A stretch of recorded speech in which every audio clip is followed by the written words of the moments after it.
soy mi mejor aliado cuando estoy eligiendo en primera persona, haciéndome cargo de las elecciones y de mi estilo personal, y soy mi peor aliado cuando entiendo que empiezo a repetir patrones o cosas que me vienen de afuera y no son mías. Ahí me voy de eje y intento volver de toque.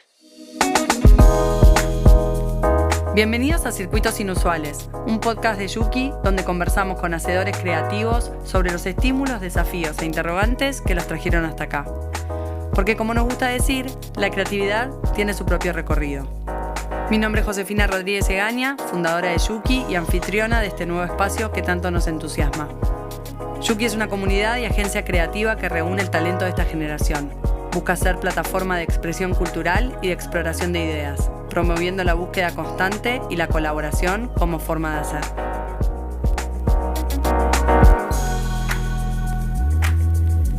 Gaby es productor y programador cultural.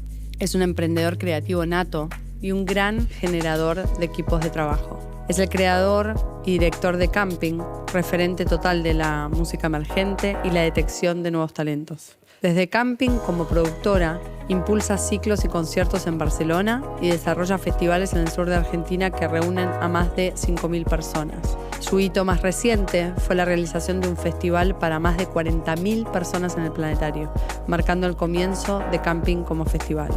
En esta charla recorremos la historia de Gaby pre-Camping, sus inicios, nos cuenta cuáles fueron los elementos de identidad, hospitalidad y magia que hicieron a Camping tan relevante y disruptivo en la escena cultural y el entretenimiento de aquel momento. Y todas las transformaciones que vinieron después, claro. Porque si algo da cuenta Gaby es saber capitalizar lo cambiante, adaptarse y desde ahí crecer.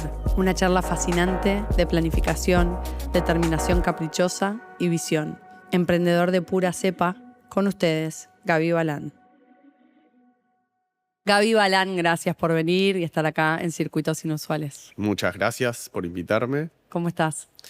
Estoy muy bien, acá contento de venir a verte a esta charla, a ver qué nos depara. Muy bien. Bueno, vamos a arrancar sin mucho preámbulo con la primera pregunta que solemos hacer, que es ¿de dónde venís? Vengo de muchos lugares, podría contestar esa pregunta, ¿no? O sea, familiarmente vengo de una familia de mucho emprendedurismo, o sea, de grandes trotadores, 100%. Mis padres son unos non-stop totales, creo que crearon 3 hijos que son así. Todos muy productivos y hay como un leitmotiv familiar que es la producción, la generación. Nada, es lindo, es desafiante y también está en uno también regular eso para encontrar el estilo propio, ¿no? Total. ¿En algún momento se te hizo un poco pesado? Terapia todos los jueves. Esto que decís está bueno de como encontrar el estilo propio, ¿no? Porque si no haces ese doble clic ahí para encontrar tu versión de, bueno, es siempre comparación. Sí, o terminás echando culpas o Total. ¿no? Como responsabilizando al otro cuando en realidad uno se tiene que hacer cargo de su estilo propio y de sus elecciones y bueno, nada. De una. Haciendo un poquito más de insistencia ahí, algo de tu historia o tu recorrido, sí, familiar o biográfico que nos permita entender mejor quién sos vos hoy. A ver, cosas de la infancia Sí. Y un poco lo que cuento ahí de este marco familiar, que no solo era mi familia directa, núcleo, sino también como mi familia más extendida y todo mi crianza, ¿no? Que también fui un cole privado judío de zona norte, que, o sea, todos mis compañeritos eran un poco así. Hijos de empresarios o de emprendedores. En eso a mí me gusta contar algunas cosas de mi infancia que me dan gracia. La primera es que nosotros vivíamos en un departamento con mi familia, nos mudamos cuando yo tenía 8 y había un piso arriba que era el playroom.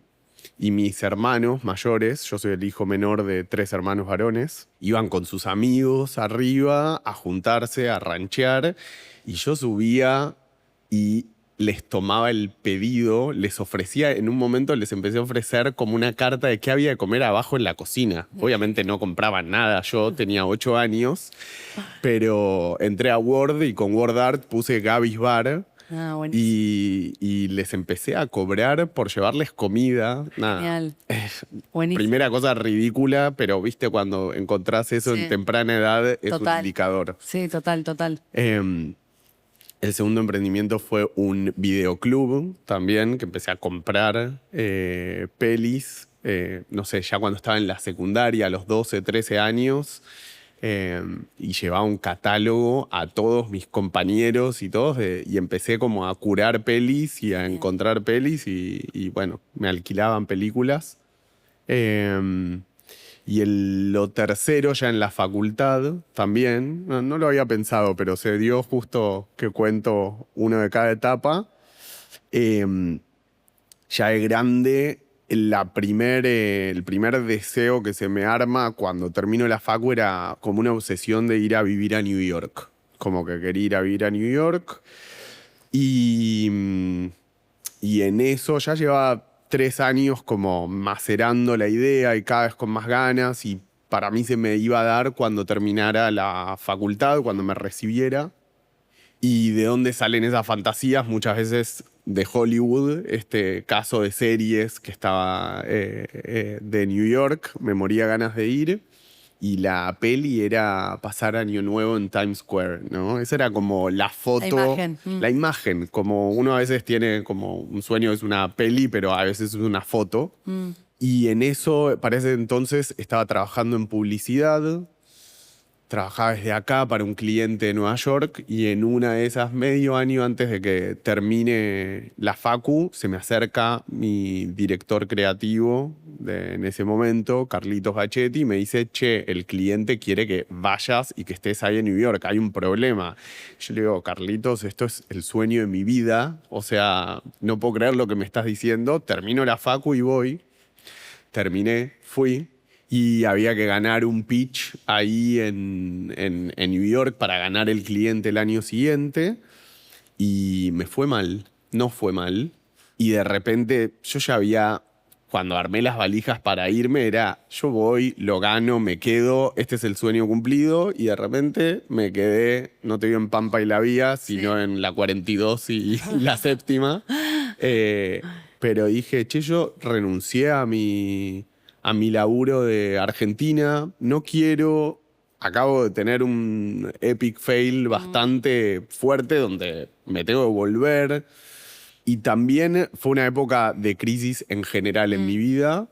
Entonces, ¿Años? ¿Cuántos años tenías? 21. Ok. Tenía 21 años, año 2010, y vuelvo acá, pongo todo en jaque, que es algo que me gusta hacer mucho. Ahora, hace poco, una amiga me lo sacó a la luz, me dijo, me gusta de vos que ponés mucho en jaque todo, que no te molesta, no te preocupa.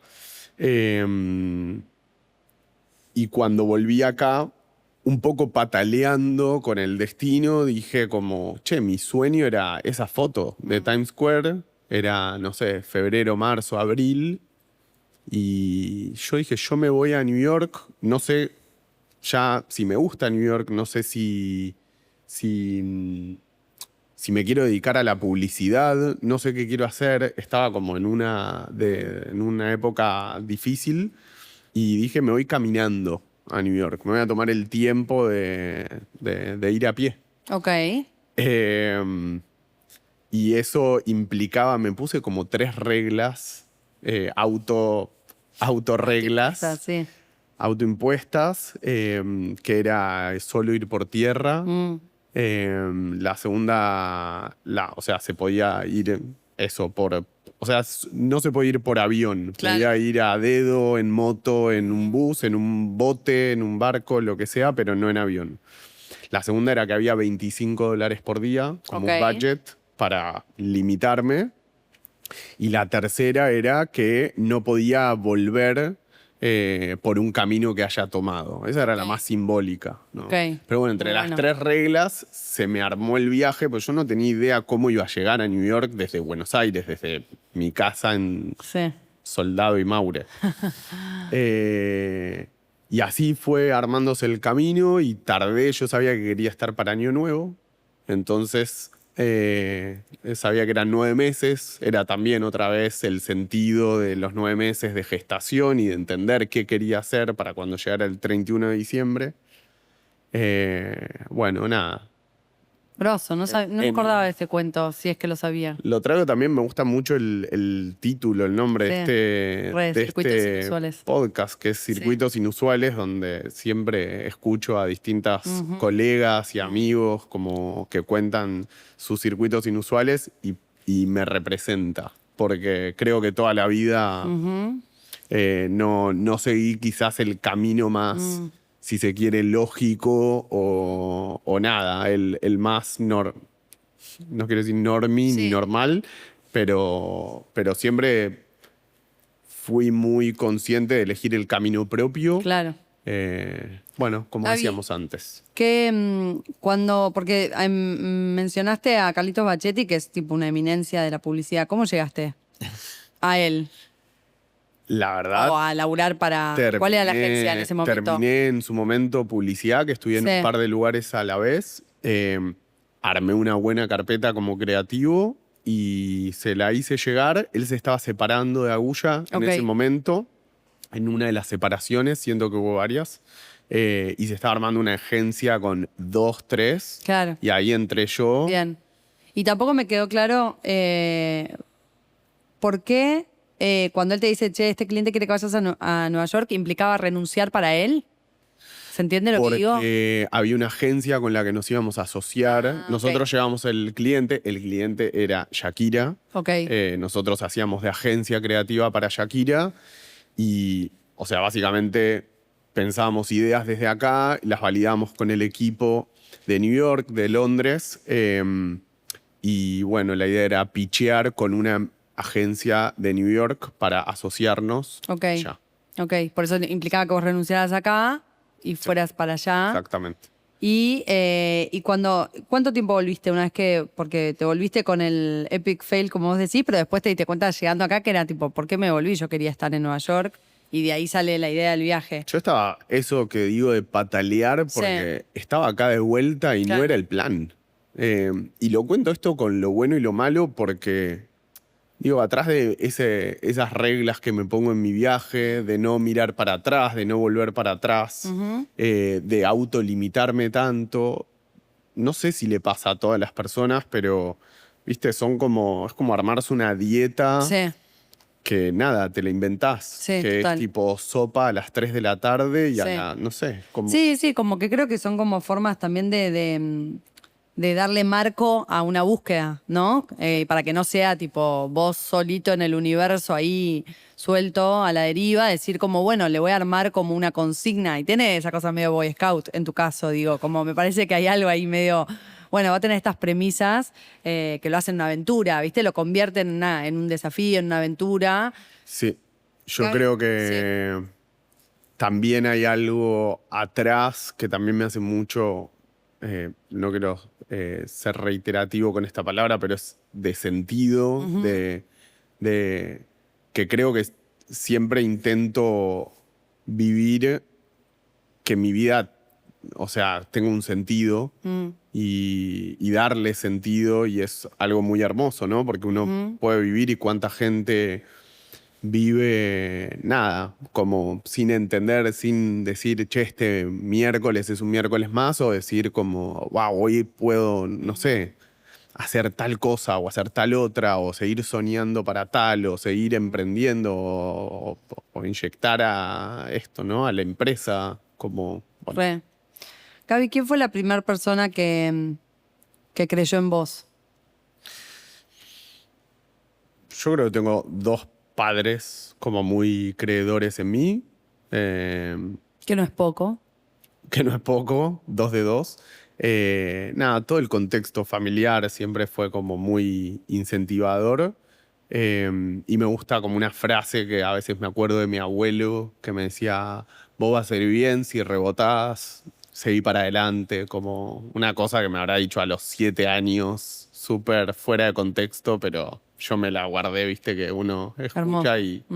Hermosa frase. ¿Cómo volvés de Nueva York? ¿Vas a Nueva York? ¿Volvés? Digo, porque son varias las cosas que te quiero preguntar a nivel como esos nudos de proyecto que tuviste a lo largo de estos años. Voy a resumir el que nos cuentes qué aprendiste de tus años gastronómicos, los primeros, ¿no? O sea, cómo llegaste a la gastronomía y qué aprendiste ahí.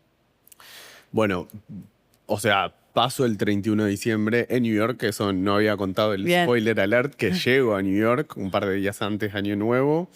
Y el 1 de enero digo, esto no me gusta nada, esta ciudad no tiene nada que ver conmigo, yo no quiero hacer publicidad. Claro. No sé qué voy a hacer, pero volví el 1 de enero en un avión que encima me hicieron un upgrade a primera y yo venía de 9 meses de mochilear.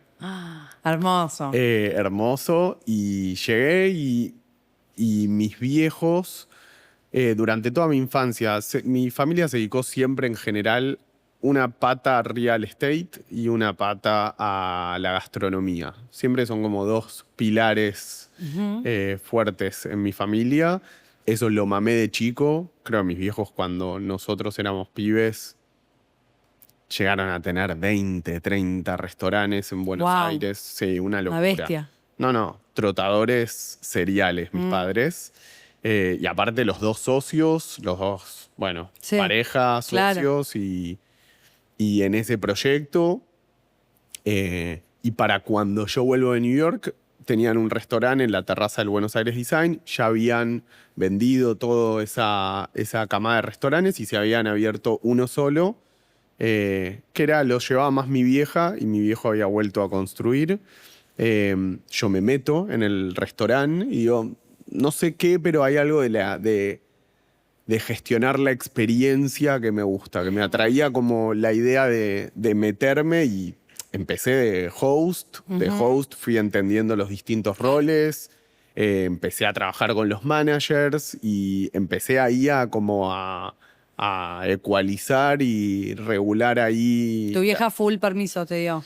Full permiso. Mi vieja la agarré en un momento donde tenía muchas ganas de dar un paso al costado y le encantaba que yo esté ahí como tomando las riendas. De hecho, llegué y dije, era un restaurante como para 400 personas sentadas a la vez.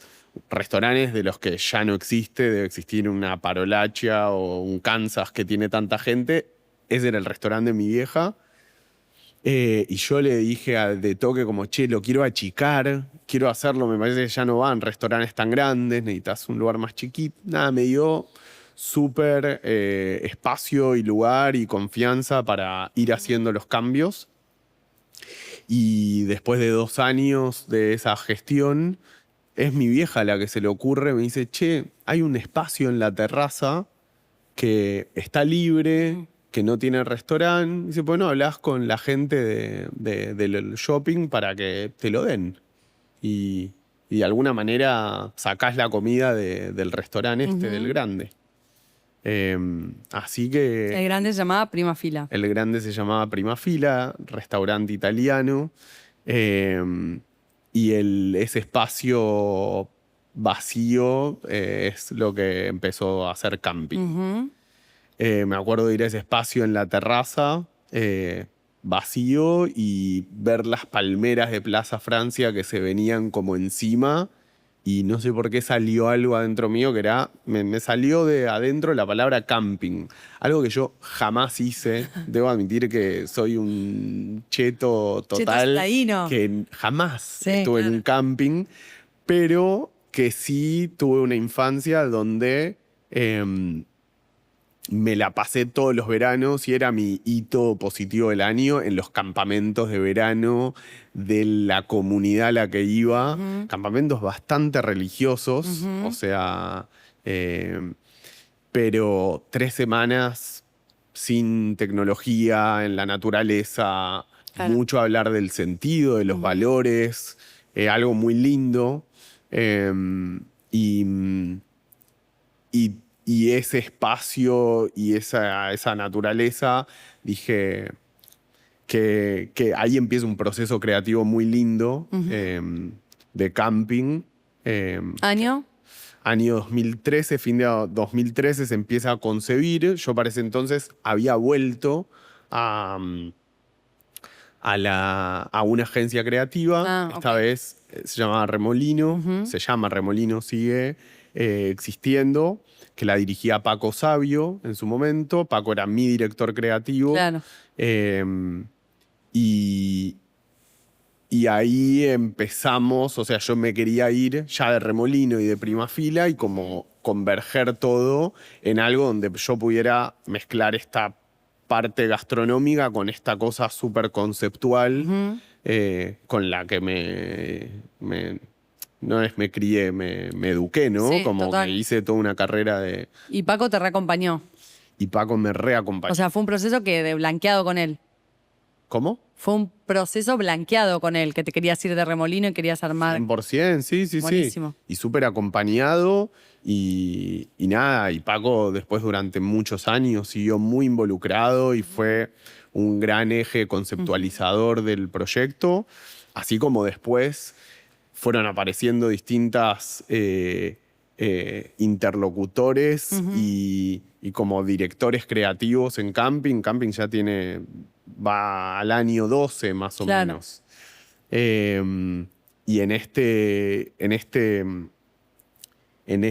recorrido de 12 años, aunque yo fui la constante, hubo como temporadas y épocas de distintos equipos y siempre me gustó mucho ese diálogo con distintos ejes creativos que tuvo el proyecto. De una, que dejar nutrieron el proyecto absolutamente. Sí, y ahí en Camping, digo que ya hoy siento que es como un ícono cultural de la ciudad. Entra también todo lo que es el lado de la curaduría musical y del ADN musical. O sea, está, porque venís hablando de la publicidad como en lo más conceptual y marketinero, si se quiere. Sí. Lo gastronómico y está la música. ¿Cuál es tu vínculo con la música y cómo, o sea, no sé si fue en Camping que te diste cuenta que de repente había algo ahí y lo empezaste a sacar para afuera o cómo fue? O sea, la música está, me imagino, como en todas las vidas, como muy presente desde siempre. No creo que sea algo extraordinario en mí. Camping, cuando lo conceptualizo y cuando se empieza a armar como esta idea de... También hay que contar un poco, porque me encanta que digas que Camping es un hito cultural, pero hay mucha gente que no sabe lo que Camping es. Sí, contá cómo hacía el Physique du Rol. Camping nace como un bar al aire libre, ahí en esta terraza en Plaza Francia. Una apuesta arquitectónica muy disociada, si se quiere, porque había un detalle arquitectónico de un estudio, en su momento se llamaba ITMET, de 3 chicos brillantes que hicieron un proyecto como que desde el día que abrimos salimos en revistas de afuera, de diseño, como había como una apuesta muy interesante y muy minimalista. Adentro un equipo de Boy Scouts, un equipo de jóvenes vestidos de Boy Scouts, y una dinámica para el público que era muy participativa y que comprometíamos al público a la experiencia que estaban usando. Véase como, le pedíamos el favor a la gente que nos trajera las cosas de vuelta, que nos ayudara a separar los residuos. No sé, uno va a cualquier lugar y... Sí, esperás que entra y se va, claro. Bueno, en eso Camping fue muy rupturista. Fue, diría, como de los primeros restaurantes que tenían esta modalidad de te atiendo primero y te vas a tener la experiencia después. Después se concibió Palermo, esto como pre-Palermo, en un sentido de que no existía como estos lugares, no existían las birrerías. Camping también, en una forma, venía a traer esta idea de birrería artesanal cuando no existía Wow. en el mercado. Entonces, traigo esto porque camping, a mí me gustaba la palabra en su momento holístico, donde todo tenía que ver con todo. Todo tenía un sentido y tenías a los scouts y te participaban y la música ahí tenía que tener una idea de campamento. La idea de campamento, la música es el momento del fogón. Total. Pero año 2014 en Buenos Aires, me acuerdo meses antes de abrir camping, estoy de viaje con un amigo y estábamos subiendo una montaña. Le digo, escuchame, Nico, ¿qué onda? ¿Se puede hacer una app donde la gente pueda elegir música, pero que esté precurada, ¿no? Como si fuera una rocola vieja de un bar viejo, agarrar. Claro. Y Nico lo logró en tiempo y forma. Para el día que abrimos camping, camping nace con la rocola, que era esta idea recontra mil rupturística que no existía en ningún bar del mundo, de traer la maquinota gigante de discos, que era la rocola, a el celular de cada uno, a conectarte al Wi-Fi y vos podés elegir. Ahí entra Sole Rodríguez Ubieta como curadora musical para armar esa rocola, el fogón del campamento. Claro. Y eso es lo increíble. Abrimos y camping es un hit. Claro, es un hit. Y yo no lo podía creer, porque yo venía de divertirme creando y generando una experiencia X, súper personal, de mi idea, de mi forma de estar en los campamentos de verano, traerlo a Recoleta. Pero tenías buen feeling, o sea, tenías confianza de que, por ahí no tanto, no sé cómo, qué nivel de magnitud. Confianza tengo la suerte de tener siempre, o sea, por suerte tengo eso, y soy mandado, hago, sí. Y cuando se te mezcla eso con que el feedback del público es, dale, no sé, como ver a dos suecos en Recoleta que encontraron este lugar y se sacan los zapatos y se tiran a tomar el solcito en este lugar mega diseñado y entienden el concepto de camping porque es universal. Claro. Y se meten a buscar la música y encuentran que es tipo, está su disco nostálgico de Suecia de los 90. Claro. Y era completo. Y de repente empezamos a tener filas todos los fines de semana. La gente hacía fila para que un Boy Scout le sirva una milanesa con puré y tener que ir a tirar la basura después. Y era un delirio. Llega abríamos ahí solo de mediodía. Abrimos en marzo, camping. Entonces, durante los primeros meses abrimos solo de mediodía hasta la tarde. Hacía frío de noche al aire libre y empieza a llegar el primer verano, se avecinaba la primavera, 2014, y dijimos, surge ahí, hacemos como un comité creativo y surge la idea de, bueno, hagamos una programación de noches de luna llena. Y empezamos, eso también muy capitaneado por Sole y equipo, y digo equipo porque durante los primeros 3-4 años estuvo Rami Viamonte, que es hoy en día alma mater de Indie Folks, y después otros años estuvo Barbarel, que hoy en día es como un ícono de la música ambient, pero estos dos grandes curadores en conjunto con Sole, empezamos a armar todos juntos una programación de encontrar como cierto talento estético en Buenos Aires y programarlo. Y de repente empezaron a pasar los años y eso iba cada vez mejor.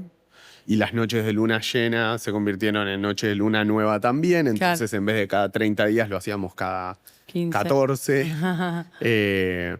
Después lo empezamos a hacer todo el año y no solo en temporada. Claro. Y empezaron a llegar desde el año 1.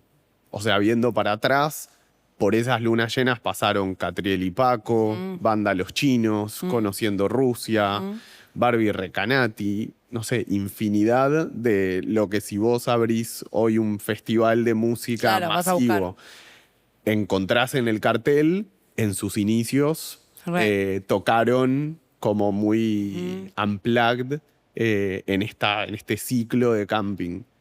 Y eso nos dio mucho, viendo para atrás, nos dio mucho empuje. ¿Y con esto cómo fue evolucionando tu vínculo con la industria musical? Supongo que tuviste, no sé, por ahí un Gaby ahí, de esas primeras lunas llenas, que tenía un feeling, ¿viste? Y una sensación, y después con el tiempo ir, no sé, por ahí distanciándote, peleándote, reenamorándote de la industria musical, digo, de las bandas, de los músicos, de ese vínculo que se genera. ¿Cómo fue madurando? Yo creo que fue todo muy paulatino, muy con equipo. Quiero contar algo, que es que cuando Camping nace ese primer año y es un hit, lo primero que se me ocurre es, tiene que haber 5 campings en el mundo, en distintos ejes nodales, no sé, como... y el primer lugar es Barcelona, ¿no?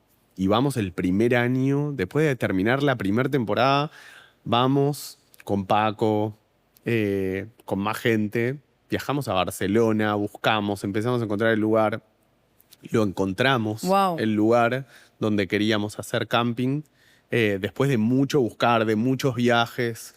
Ya para el año 2018, ya el proyecto tenía 4 años, todavía Barcelona no se había materializado, dependía de una licitación pública. Nada, Barcelona es otro capítulo hermoso y gigante en la historia de camping, que mucha gente que conoce Camping Buenos Aires no sabe que hubo, que no tiene idea, porque también fue una idea y es un estilo de comunicación de camping y un estilo, creo, también personal, que era no contar lo que estaba pasando en otro lado del mundo. No queríamos estar en Barcelona para decirle a los porteños, miren, llegamos, sino era como... 2 cosas separadas. Queríamos contarle una historia a los que les interesara camping en Barcelona.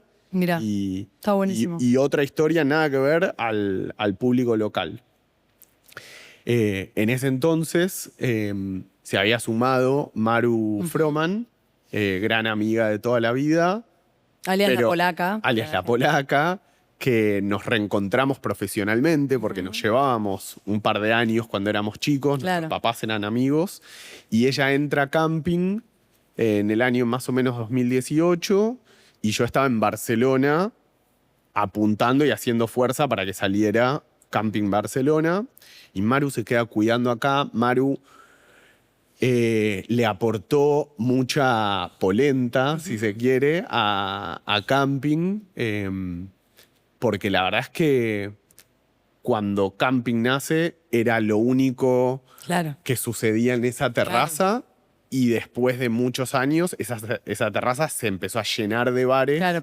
Proliferó grosso. Sí, esos bares ponían electrónica, after, muy otro público, nada que ver. Camping siempre apuntó a un público muy de los circuitos culturales de Buenos Aires, del entramado cultural de Buenos Aires, ya sea arquitectos, diseñadores. Era un espacio de encuentro, y en los otros bares de la terraza de repente tenías al del after office que venía y que quería... que laburaba en Puerto Madero o en Microcentro o lo que sea. Iba de Levante. Claro.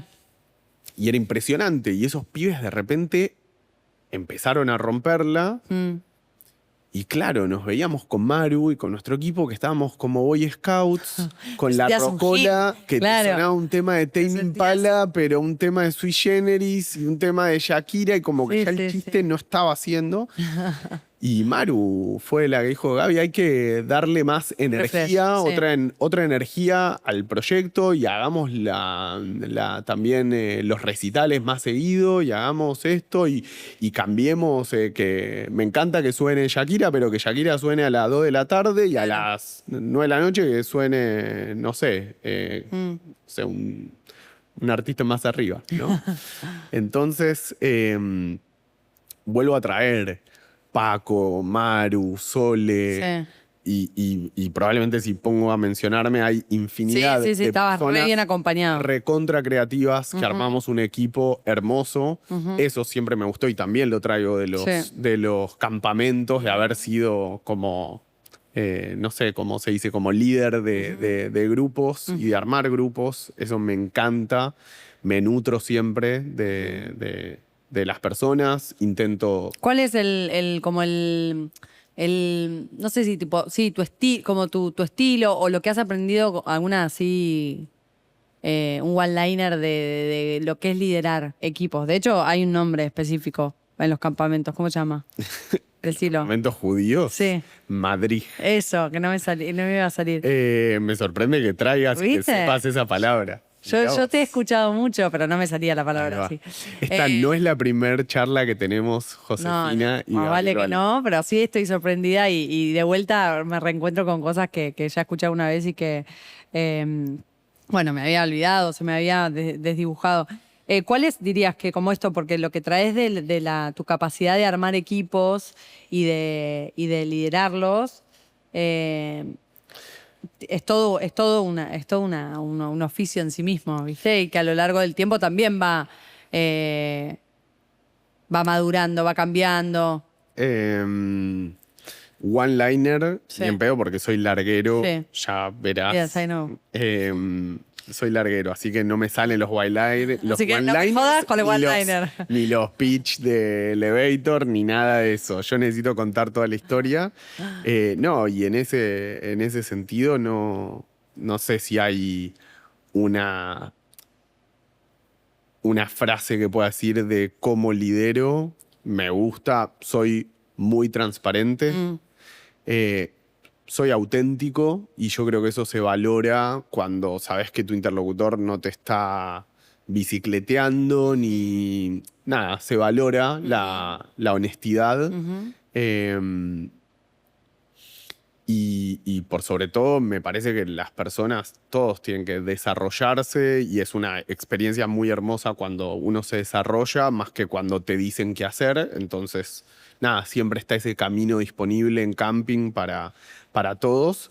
Y también, con esa honestidad, también hay que bancarme a mí porque... Sí, la exigencia del otro lado. O sea, sos Sí, exigente. con la exigencia la fui trabajando en el tiempo para convertirme un trabajo muy personal y muy psicoanalítico de convertirme, entender esa exigencia y que no se convierta en algo, nada. O sea, desenredarla de mí, de dónde la había aprendido para no transferirla. Bien. Pero sí, en general tengo mucha visión. Claro, sabes lo que querés lograr. Sé lo que quiero. También estoy abierto a escuchar y siempre es positivo eso, el estar abierto, porque nada, volanteo tranquilamente. Sí. Como digo antes, que pongo en jaque, me encanta. Si la idea me vendió, si compro la idea, estoy. Vamos para adelante. Claro. No me importa quién lo dijo, quién lo hizo. Para mí, aparte, todo es en equipo, en ese sentido. Está buenísimo. Me reinteresa eso que decís de cómo uno va como desentrañando la exigencia y de dónde viene para convertirla en algo constructivo y piola, porque para mí ser exigente está bueno. También puede ser puede generar mucho mal, digamos, o no sé si mal, pero mucho no positivo, digamos. En vez de que sea constructivo y que sea como puede una ser vara. un desastre. Claro. Puede ser un desastre, un líder exigente. Bueno, ¿cuántas pelis y series hay de líderes exigentes que... Sí. Nada, no. Pero sentís que hay como una evolución en tu versión de eso, 100%. Sí. De yo más disfrute y de, por ende, más disfrute también en las personas que hacen y que empujan a camping todo el tiempo. Y hay mucho camino por delante, seguro. Sí. Yo siento que tengo que... Me toca personalmente porque siento que tengo ahí un gran aprendizaje. Bueno, los chicos lo podrán decir. Gaby sabe, yo sabía que Gaby estaba sonriendo de costado.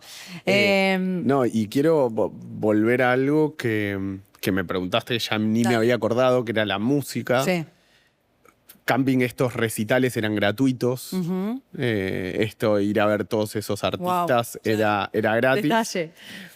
Detalle, porque la verdad es que toda la plata que ganábamos vendiendo milanesas la reinvertíamos en traer a este talento y organizar estos recitales gratis para Buenos Aires. Durante 5 años fue eso, 6. Y después del COVID, que hace un parate, ¿no? Me imagino en la vida de todos, en la vida de Camping Buenos Aires, nosotros aprovechamos para decir, bueno, primero no aprovechamos, cierra el Buenos Aires Design donde estábamos, nos teníamos que mudar a otro espacio, yo ya venía viendo otro lugar y la idea de generar de Camping más, si se quiere, un centro cultural, le decíamos al principio, pero en realidad la idea era cambiar el modelo de negocios de vender comida a vender entradas de recitales. Clave. Y en 2021, cuando pasa como una primera ola de encierro y vuelven un poco las cosas a la normalidad, Camping dice, yo ya no soy más un bar, soy ahora un venue de música. Bien. Y ya no estoy viendo como colegas a restaurantes o a la gastronomía porteña, sino al circuito de salas. Bien. Véase Niceto, Conex, La Tangente, etcétera, etcétera. Y empezamos eso, ya van hace 5 años. Durante 5 años fuimos un venue de música y ahí empieza mi proceso ya más curatorial y de programar, donde yo le pido, me acuerdo a Sole, que como que tenía ganas de empezar a hacer este trabajo yo, de tomar la programación y la curaduría. Y nada, eso empieza a ser un eje también en mi vida, donde cómo se arman los lineups y cómo... Me acuerdo que en su momento teníamos a una marca de cerveza muy importante que nos había dado, además de apoyo económico, nos había dado un cartel en Libertador, un billboard gigante. Y ahí empezamos a poner todas las personas, todos los artistas que tocaban en el mes y decía octubre en Camping. Para ahí ya en el nuevo lugar. Esto en el nuevo lugar, pero ya no había un recital o por semana o cada 15 días. Había el Museo de Arquitectura en Libertador y Callao. En los jardines del Museo de Arquitectura empezamos a hacer un ciclo de recitales al aire libre, un venue de música al aire libre.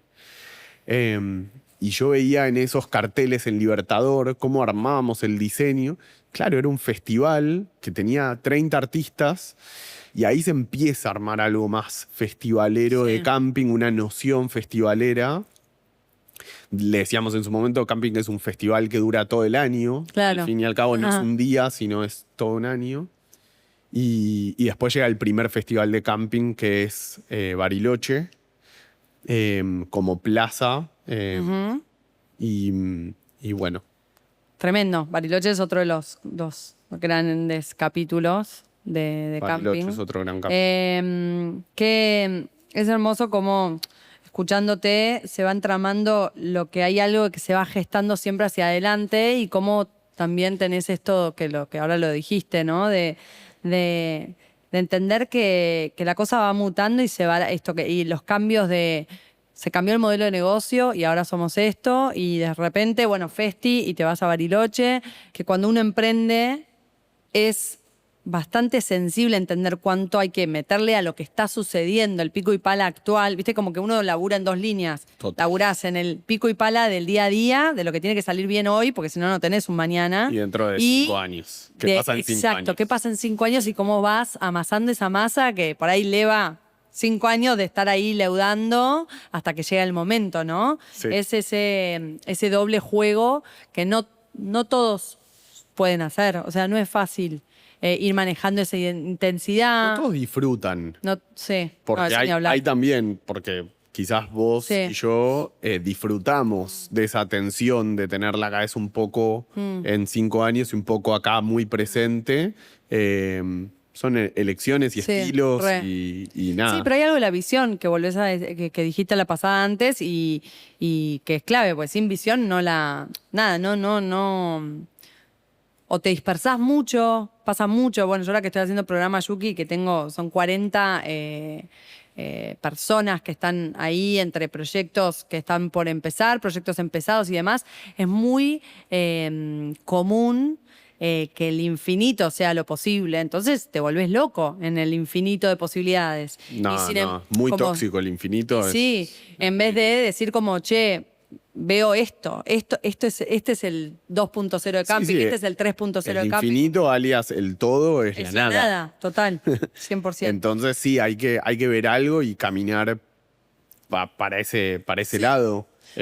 Obviamente, después pudiendo, a diferencia de yo en mi viaje de pendejo que no quería volver para atrás, a veces hay que volver para atrás, hay que agarrar para la derecha. Volantazo, Me gustaría, con esto que decís, dos temas, dos preguntas te pongo sobre la mesa, contestarlas como quieras. Pero la primera me gusta esto que dijiste también de la lógica de la reinversión, porque alguien que te escucha decís tipo, bueno, la pegó y estaba nadando en petrodólares, ¿viste? Y todo es, que creo que vos en tu energía y en tu camino tenés algo muy abundante en tu forma, en lo que proyectás, en lo que lográs generar, porque generás proyectos muy zarpados, y hay algo a mí de mucha abundancia. Pero de repente cuando vos decís como, y reinvertíamos, y lo que vendíamos acá lo reinvertíamos, ¿viste? ¿Cómo es ese romper un poco esa fantasía que se genera al decir, ya estaban hechos, ¿viste? Y no esta lógica de reinversión y reinversión. Pero tiene que ver, lo pienso y lo que más me resuena es lo que decíamos recién, estar acá, en el presente, facturando. Y la reinversión va hacia lo que estás visionando, ¿no? Es como, estoy viéndola, que va por ahí, vamos a construir. Y no sé, nos empezamos a sentir un festival desde 2021. En 2023 hacemos nuestro primer festi en Bariloche, que tenía mucho sentido. Y al día de hoy, casi noviembre 2025... Sí. Camping cerró como venue de música, o sea, tuvo 5 años de bar, 5 años de venue, 5 años en Barcelona también, y ahora Camping es un festival. Claro. Y eso te lo puedo decir desde el 21 de septiembre, Día de la Primavera, también muy simbólico y con mucho sentido, donde Camping renace como festival en Buenos Aires. Que bueno, tuvimos la suerte y la elección de hacer un festival para el Día de la Primavera gratuito, como eran los orígenes, este ciclo de música en Camping, gratuito, pero vinieron 40.000 personas al planetario. ¿Cómo fue? ¿Cuándo supiste que el MARC iba a dejar de existir como tal? O sea, el camping de venue, digamos, iba a cumplir su ciclo y ya tenías ahí... En vistas el festival camping. ¿Cómo fueron los tiempos? Y si hubo en algún momento ese proceso que habrá sido, no sé, X meses, que dijiste, bueno, capaz no se da. O sea, ¿hubo algún momento que perdiste la esperanza o dijiste, volanteo? Otra gran cualidad del empresario emprendedor porteño es el malabarismo con 10 pelotas. Me imagino que le hará sentido a todos. Pero en ese malabarear, el proceso de camping festival masivo, porque ya existía camping festival, divino, boutique en el sur, en verano, en un lugar recheto, eso existía, pero este paso que queríamos dar se empieza a conseguir un año antes. Ok. O sea, 2024,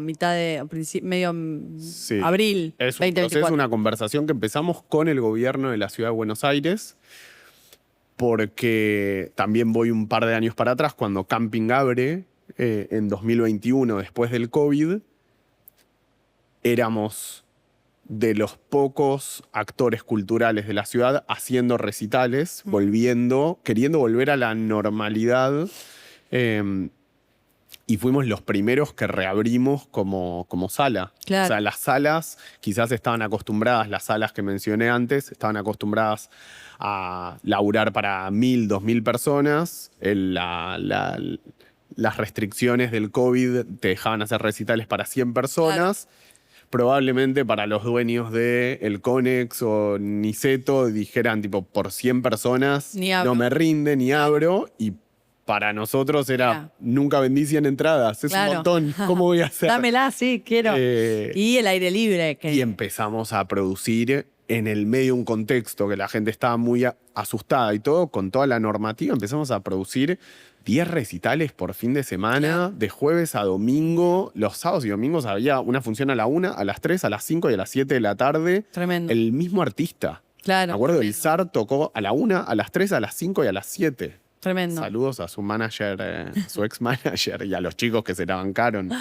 Y así hubo varios. Sí. Y ahí empezó una relación de camping también muy linda, de tomar de parte del gobierno, de la parte de cultura, oficial de la Ciudad de Buenos Aires, una buena onda con el proyecto, súper natural de acercarse. Y desde ese vínculo empezamos a trabajar en la idea de hacer de camping un festival gratis para la primavera. Bien. Y en algún momento de ese año, aprox Eso fue este año. Claro. A mí me pasa que camping debería reconocer que hay algo muy personal también.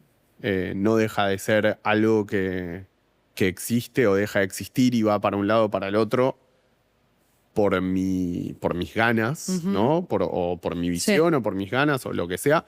Más allá de que es posible gracias a equipo, también hay algo donde si yo tengo ganas de decir, che, me encantó camping, pero no va más, ya está, no va más.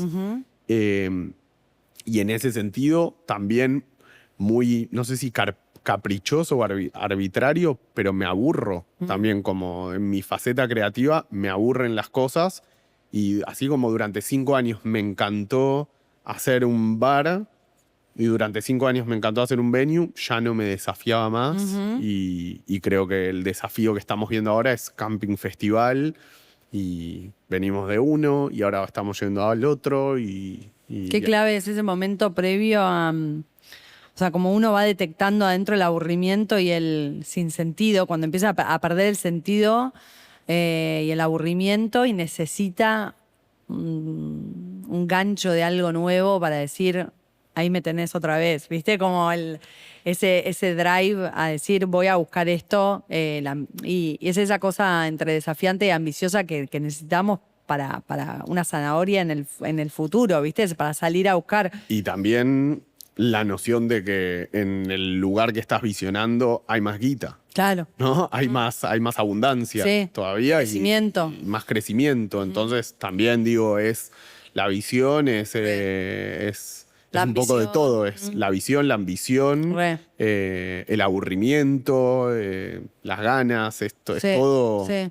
¿Qué te enseñó este proceso de este salto? Porque diste un salto en volumen, magnitud, en meterte con el planetario, ¿viste? Con lo público. ¿Qué fue así un aprendizaje que tuviste de todo este proceso? 1, 2, los que quieras. No, lo que me encantó de ver a Camping masivo es que Camping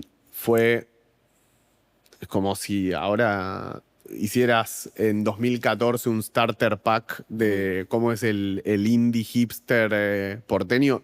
Era muy Camping, era muy bueno, era la bandita nueva que no conoce nadie, después ya la pegó, no sé, voy a este lugarcito. Había algo muy de nicho, si se quiere, un segmento muy chico que puede, y democratizar Camping y verlo, que Camping también era una experiencia masiva de gente que se había tomado 3 bondis o 2 bondis o pibes de 20 años. También fue un desafío curatorial porque el festival tenía que ser un festival urbano. Queríamos que fuera urbano, pero también redescubrir qué es urbano, ¿no? Había como unas ganas del gobierno de hacer un festival urbano, pero para nosotros es como la consigna era, ¿qué es urbano para Camping? Claro. Y de repente, surge la idea de Nati Peluso y también del bagaje de presentar artistas nuevos. Entonces, ¿cómo llegás de un artista en 6 escalones? ¿Cómo salís de un artista mega emergente hasta hacer una fiesta para 40.000 personas con Nati, que es una artista argentina, pero que vive afuera, pero que la pegó en el mundo y como que había ahí una historia para contar muy linda y bueno. Pero, ¿y vos en lo más personal? ¿Qué aprendiste? Algo que hayas aprendido. Tengo como una situación que viví que era, ¿viste? Algo también muy de mi vida y muy de todos los que hacemos es andar para adelante y medio que no te pones a cuestionar todo esto. Total. A veces hay que poner el cuerpo porque te vienen 60 personas de un lado, 60 personas del otro, véase 200 conversaciones por WhatsApp por día para hacer cosas, generar cosas, destrabar, hacer que los pequeños engranajes hagan y uno va y de repente llegó una semana antes del festival y estábamos en una reunión que probablemente habían 30 personas que eran cabezas de equipos, esas 30 personas, o sea que iban a estar liderando a equipos que en total eran 150 personas trabajando en ese festival. Y estaba la gente de tránsito de la ciudad y diciendo, pará, vamos a hacer que el bondi venga, que los bondis se desvíen para buscar a la gente. Uy, ¿cómo vamos a hacer la recolección de basura de estas 40.000 personas? Claro. Yo dije, esto es grande. Y qué loco que haya 100 personas acá, 100 personas en el festival, pero que todos estén diciendo la palabra camping. No, cuando camping termine y la maratón siga y no sé qué. Y ahí dije, esto ya es como, no es solo mío, sino como hay algo que empieza a ser como un poquito más público. Fue algo lindo, no sé si era tu pregunta. No sé si fue un aprendizaje, pero bueno, fue un momento de... Bueno, el aprendizaje, gracias. El aprendizaje es que nada se hace solo y que si querés hacer algo grande, tiene que haber mucha gente y gente que sepa mucho y como... Yo creo que ese es el aprendizaje de que uno no está solo y es una parte también del proceso y de cosas. Y volviendo a ese elemento, a ese rasgo tuyo que mencionaste con la palabra caprichoso, que casualmente Keki, que le consulté charlé con 2 personas sobre esta entrevista, porque me divertía y la quería compartir con otros, y Keki me dijo, hay algo de Gaby que es como caprichoso, que sabe dónde quiere ir y va, que cuando ya pasa a ser algo público, esto de camping público, ¿no? Que tenés el recolector de basura, el de tránsito... ¿hubo algo, puede ser puntual, que sería anecdótico o más simbólico que vos tuviste? O sea, ¿hubo una sesión de, tipo, bueno, tengo que soltar acá y acá en algo que a vos por ahí te costara, ¿viste? Muchísimo. ¿De la experiencia? Sí. Pues, todo el tiempo. Claro. Todo el tiempo. Sí. Resignar. No, pero por supuesto, porque hay 60 batallas. Claro. Y nada, y no importa. Y aparte porque no está bueno también compartir ese armado en equipo, es muy nutritivo, pero también es muy liberador. Si vos decís, no, yo decidí que el 37 pasara por Alcorta, ni idea yo por dónde tiene que pasar el 37. O bueno, algo mucho más clave, la gastronomía del evento. Claro. A mí me hubiese gustado que esté en todos los lugares que a mí me gustan de Buenos Aires y mis amigos gastronómicos en el parque sirviendo comida. Y ni idea, no sé ni quiénes estaban. Porque era algo más grande que yo. Sí, total. Y todo bien. Nosotros vimos mucho al escenario y a la propuesta de valor. Sí, y el objeto de todo estaba con que se pueda ser compartido con un montón de personas, que era como esa era la finalidad, ¿no? Exacto. No, y por suerte se sumaron productoras que están acostumbrados a lidiar con ese caudal de gente. Claro, es un arte. Sí. ¿Hubo algún momento que dijeras, qué mierda hice, en qué me metí? Tipo, ¿de ganas de salir corriendo o no? No. Cero. Y contá lo que quieras de eso, pero sí me parece importante el punto de lo que es también toda la batalla comercial, contá lo que quieras, pero como también me parece importante, hablando de esto del lado B, una semana antes estábamos en esta, y ni hablar del del elemento climático, que a mí yo siempre te tipo chapó, porque no puedo creer. 12 años de... 12 años de lidiar con la lluvia y Dios, a mí me parece un estrés. Pero todo lo que es el tema de los sponsors, las marcas, como toda esa cuestión de los recursos financieros concretamente para decir, che, ¿cómo hago para esto hacerlo igual ante muchas reuniones que generás y que de repente no, ¿viste? Y el seguir y seguir insistiendo. Totalmente. Nada, eso, insistir y sí, para financiar esto era una ensalada de posibilidades, raro decirlo así, ensalada de posibilidades, pero sí, había la posibilidad de financiarlo con capital privado, de financiarlo con marcas, que las marcas aprovechan esos espacios para hacer branding y asociarse a esas experiencias, pero es un gran desafío porque una marca en un festival que nunca existió, claro, que no tiene mucho benchmark de dónde viene y cómo vas a hacer y cómo...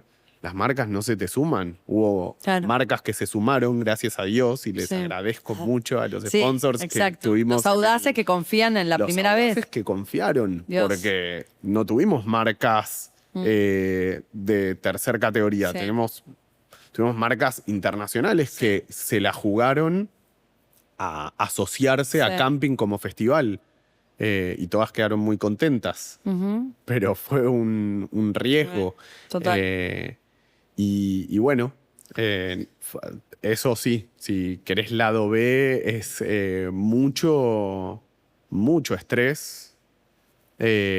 O sea, cuando los desafíos son grandes, nada, implica también vivírselo. Es rara, la palabra estrés es muy, no sé. Ya muy cotidiana, diría. Demasiado cotidiana, todo es estrés, todo es ansiedad, pero no sé, creo que los desafíos grandes implican saber que querés esto, bueno, va a venir. Sí, no va a ser a walk in the park, dice la expresión. Exactamente, exactamente. Y eso lo tengo muy en claro y yo sabía cuanto más grande quería que fuera el evento, porque el evento podía ser muchísimo más chico, cuanto más grande quería que fuera, más difícil iba a ser el desafío.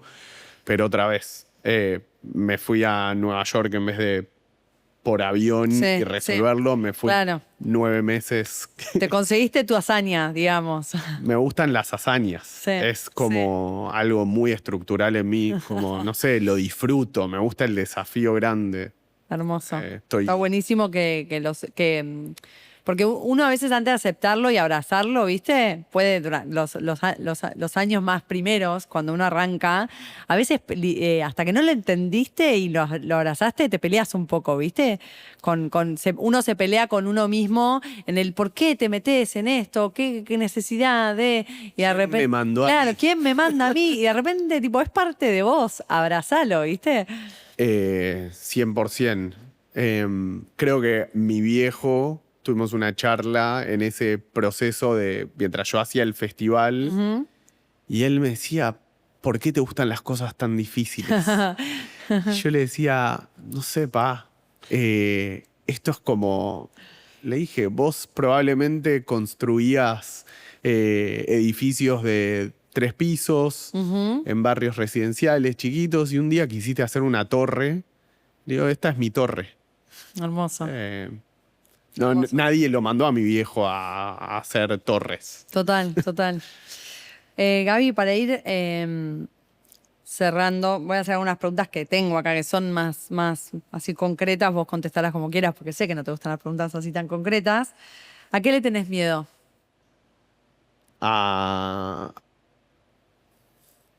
este tema del estrés, a jugar, a entender el límite para que nunca me perjudique la salud. Yo creo que la salud es lo primero y como que soy miedoso a decir, bueno, el límite es el bienestar, el dormir bien. Che, no duermo bien. Bueno, acá hay algo mal de toque. No voy a no dormir bien durante 6 meses. Claro. No soy esas personas que dicen, che, no estoy durmiendo bien hace 6 meses o tengo un dolor en la espalda hace 3 años. Claro. ¿qué pasa? A la semana soy muy sensible y digo, che, acá hay un dolor, acá hay algo. Digo, no para hablar de la psicosomática, Sí. pero no, como algo de la salud, eso le tengo mucho respeto, porque siento que la gente se enferma también, se puede enfermar por trabajar y por tomarse las cosas demasiado serias. Total, ¿no? sí, re. ¿Cuándo sos tu peor enemigo y cuándo tu mejor aliado? Creo que son dos caras de la misma moneda, pero vuelvo a esta idea de soy mi mejor aliado cuando estoy eligiendo en primera persona, haciéndome cargo de las elecciones y de mi estilo personal, y soy mi peor aliado cuando entiendo que empiezo a repetir patrones o cosas que me vienen de afuera y no son mías. Buenísimo.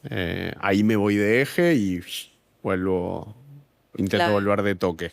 Clave. Una pregunta que me mandó Maru. ¿Qué volverías a hacer y qué no harías nunca más? ¿Qué volvería a hacer? Me da gracia que invitaste amigos a que me hagan preguntas. Sí. Esto me sorprendiste. No sé, todo esto que estoy haciendo, que estamos haciendo, lo repetiría de acá a la China. Y el proceso también, y la forma en que lo hicimos, que fue muy orgánico y fue muy eso. Y que no haría nunca más. No sé, para nada. No sé si me arrepiento de algo. Gaby, última. ¿Qué de acá a 5 años, la próxima vuelta viste, como de los ciclos? Sí. ¿Qué le decías a Gaby o a Camping? Cualquiera de los dos. ¿Qué le decías? ¿Qué ves? ¿Qué te ilusiona? ¿Qué te entusiasma? Le deseo disfrute, equipo, guita para todos. Y eso, y como empresa y realización, ¿no? Como son dos caras, siento, en lo que hago, que es como, por un lado, no deja de ser un laburo y un negocio, esto en lo que estoy trabajando, pero también me realizo. Y creo que como es un proyecto creativo, toda la gente que participa también se realiza, y eso es una suerte. Creo que eso, que la gente pueda realizarse en su hacer diario, es como... Total, no es poco. Como ese diagrama de las 3 bolitas que se unen en el medio y decís como, hago algo que me gusta, que me da plata y que me desarrollo y a la gente le gusta, no sé, como... Recontra. Gracias, Gaby, por venir. No, a vos, no puedo creer que se terminó Fue hermoso. la entrevista. Gracias. Gracias a vos.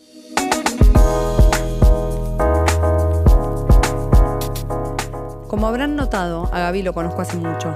Y me pasa que al verlo a él hablar de sus comienzos, un poco me lleva a mi versión de aquel momento y me sirve para dimensionar lo que yo también crecí en estos años. ¿Se entiende? ¿Alguna vez les pasó?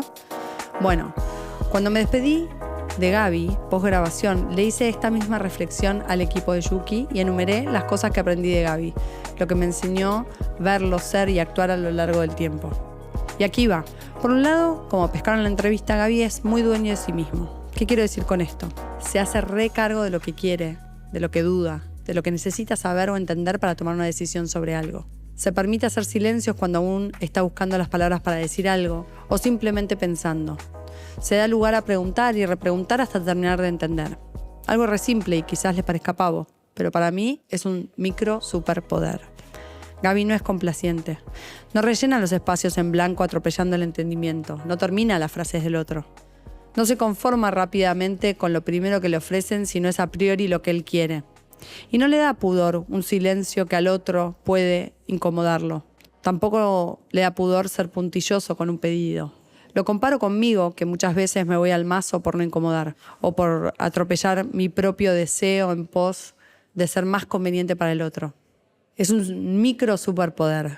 pero imagine el impacto que puede generar aplicarlo diariamente. Imagínate una balanza donde el 0 es el full capricho y en el otro extremo el 100% de altruismo o desinterés. ¿Cuál es el justo medio? ¿Dónde te ubicás? Todos tenemos una tendencia natural. Es clave conocerla para entender cómo ir domesticándola de manera interesante para vincularnos mejor con nuestro entorno, para poder desear mejor, concretar mejor, crecer mejor, sostener mejor. En Programa Yuki, una de las cosas que más vemos y más laburamos es el autoconocimiento. Porque cuanto más a fondo te conoces, cuanto más al tanto estás de tus tendencias a actuar en defecto o en exceso de lo que sea, mejor podés armarte de herramientas, de bastones para compensar eso que naturalmente no se te da. Hackearte a vos mismo, digamos. Volviendo a Gaby, algo que aprendo de él y admiro es esta práctica del diálogo honesto, el diálogo valiente, podemos decirle. Porque se anima a hacer doble clic cuando lo siente, se anima a hacer silencios cuando necesita más tiempo, y me animaría a decir que no se amolda lo que el otro espera de él o del momento si a él no le conviene. O se banca no hacer lo que el otro espera, o le busca la vuelta para que le convenga a él también. Y eso es una forma muy sutil de creatividad y muy concreta de inteligencia. Durante muchos años lideré equipos y me siento en el jardín de infantes de mi capacidad de hacerlo como me gustaría, como me generaría orgullo. Y una forma re clara y re concreta de pasar de nivel, de acceder a otra forma de hacerlo, sería expandiendo la forma de dialogar, la forma de comunicarme con otro. Siento que en general se nos entrena para dialogar dentro de un territorio bastante acotado. Y con esto no me refiero a vocabulario, sino a que no se nos educa, a evitar el diálogo, a profundizar el diálogo, a sentirnos cómodos en lo incómodo que puede resultar. En general, no disponemos de energía y de herramientas para ir más profundo, para insistir cuando no se llega a la primera. Hasta diría que es un área más de la cultura y vida humana que se piensa de una manera binaria. O gané o perdí. O tenía razón el otro o tuve razón yo. Entramos a las conversaciones con el objetivo de salir ratificando un punto que ya teníamos, buscando validarnos o que nos validen. No entramos al diálogo con otro para explorar lo que puede ser, lo que puede haber más allá. ¿Qué hay ahí que se nos está escapando? En fin, nos deseo diálogos más valientes y exploratorios, más generosos de tiempos, de instancias, de recursos. Que eso nos habilite vínculos más potentes, más creativos y transformadores. Gracias por estar del otro lado. Gracias por hacer crecer Yuki compartiendo esto con su entorno. Gracias por hacernos llegar su amor y sus comentarios. Quiero que Yuki expanda su impacto como comunidad creativa, como plataforma de colaboración. Y ustedes lo hacen posible. Nos vemos la próxima.